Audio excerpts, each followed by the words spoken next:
हमें एसी में क्यों नहीं बैठना चाहिए। Hello friends, welcome back to my new vlog. मैं हूं एनवायरमेंटलिस्ट चार्मिन, ये है केमिस्ट मिस्टर ध्रुव, और आज हम दोनों मिलके आपको बताने वाले हैं जो एसी है वो हमारे हेल्थ के लिए अच्छा क्यों नहीं है। आज हम दोनों मिलके ये आपको बताने वाले हैं कि जो एयर कंडीशनर्स हैं वो हमारी हेल्थ के लिए अच्छा क्यों नहीं है, हमें एसी में क्यों नहीं बैठना चाहिए। देखो दोस्तों, अभी हमें ज़्यादा वक्त नहीं हुआ है, अभी हमें सिर्फ 10 मिनट ही हुई है। मैं और ध्रुव हम लोग 10 मिनट ही हमको हुआ है एसी में बैठे हुए, और एसी एकदम पावर चिल है और बाहर का मौसम भी ठंडा है। बाहर का मौसम भी ठंडा है।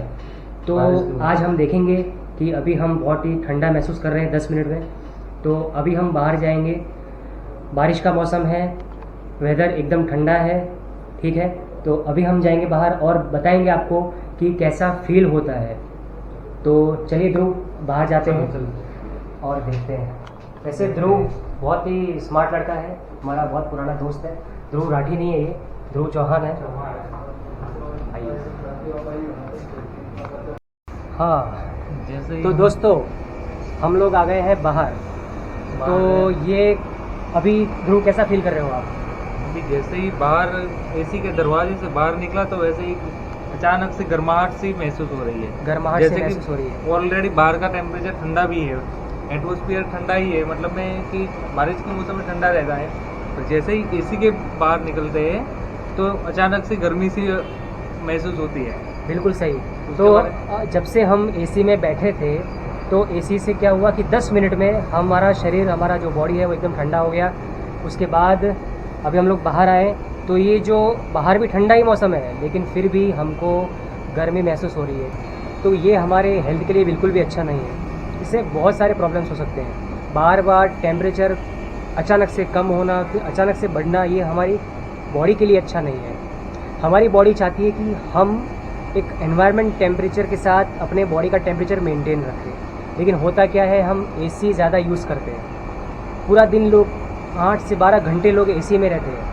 कोई वर्क किसी अच्छी कंपनी में काम कर रहा है तो वो भी एसी में बैठा है, कोई बिज़नेस कर रहा है, ठीक है। ये केमिस्ट हैं तो इनको भी लैब में एसी में रहना पड़ता है। मतलब जॉब भी करनी है या कोई काम भी करना है, लेकिन अपनी सेहत की परवाह किए बिना, तो ये बहुत गलत है दोस्तों। सेहत की परवाह तो हमें करनी ही चाहिए, हेल्थ का ध्यान रखना ही चाहिए।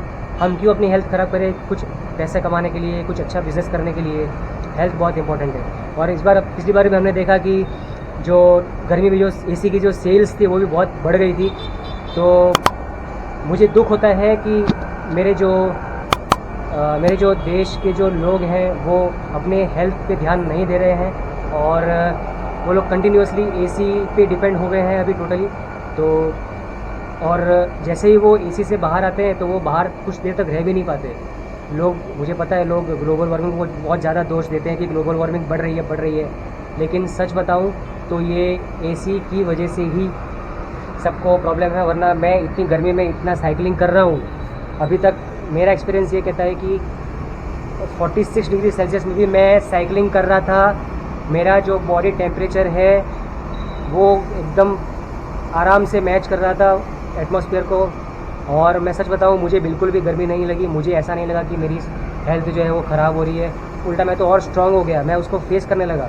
अब मैं बाहर कभी भी गर्मी में जाता हूं तो उसको मैं आराम से झेल सकता हूं, लेकिन जो एसी में बैठने वाले हैं वो ज़्यादा सहन नहीं कर पाते गर्मी को। तो ये जो टेम्परेचर जो बढ़ता जा रहा है, हालांकि इसके भी अपने कारण हैं, क्योंकि बहुत सारे जंगल कट रहे हैं, पेड़ कट रहे हैं। तो हाँ, कंपनियाँ बढ़ती जा रही है, लेकिन पेड़ जो कटते जा रहे हैं, जंगल कटते जा रहे हैं। तो मुझे नहीं लगता ये जो टेम्परेचर है वो अभी बहुत जल्दी कम होगा, क्योंकि जो हो गया वो हो गया। लेकिन खुद की हम सहन शक्ति बढ़ा सकते हैं, अपने आप को मजबूत बना सकते हैं। तो दोस्तों, आज से ही शुरू हो जाइए हार्ड वर्क करना। आज से ही एक जो एम्बिएंट टेम्परेचर है, एटमॉस्फेरिक टेम्परेचर है, जो भी बाहर टेम्परेचर है उसमें सर्वाइव करिए, उसको जिए।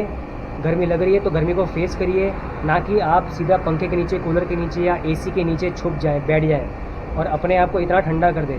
क्योंकि हमारा शरीर भी 5 तत्वों से बना है, जिसमें अग्नि भी आती है। तो हमारे शरीर के अंदर अग्नि है। हम लोग आपको, हम लोगों का जो शरीर है वो बहुत गर्म है ऑलरेडी, तो आप उसको ठंडा मत करिए। अगर आपको अपनी हेल्थ अच्छी करनी है, अपने आप को मजबूत बनाना है, लंबा जीना है और अच्छे से काम करना है, मन को भी स्वस्थ रखना है, तो आज से ही शुरू हो जाइए, सहन शक्ति बढ़ाइए। और अगले साल गर्मी आने वाली है, उसके लिए तैयार रहिए, क्योंकि जितने पेड़ कट चुके हैं उसकी वजह से जो टेम्परेचर जो बढ़ा है, तो हालांकि लोगों में अभी जागरूकता बढ़ रही है, लोग पेड़ उगा रहे हैं, लेकिन पेड़ उगने में भी अभी 5 साल लगेंगे, इतनी जल्दी पेड़ नहीं उगने वाले।